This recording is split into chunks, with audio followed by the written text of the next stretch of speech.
në atë ironi dhe në sarkazmën, ka ca nota ndryshe. Ka ca nota, do më thonë, të një tallje si dy ishte barabartë. Pra, do më në momentin kur ti ke qenë lideri i opozitës, dhe me siguri që ke qenë ai që ke vënë më shumë në vështirësi Ramën në 2021 për mendimin tim. Ky është një fakt i njohur. Por ana ime nuk ka tallje.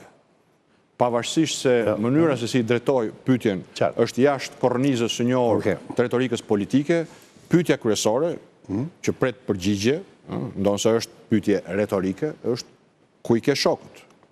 Dhe sigurisht është pjesa e re e tabelës shumëzimit, 7-313.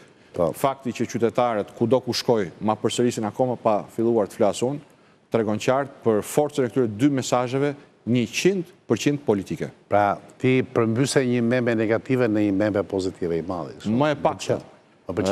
Në fakt, ajo që çfarë është thelbi kësaj, është edhe thelbi i qeverisjes të paktën 4 vitet e fundit, po në fakt dhe më gjatë, është ajo që zoti Rama që sot flet për Shqipëria 2030, është në fakt autori i projektit Shqipëria 313.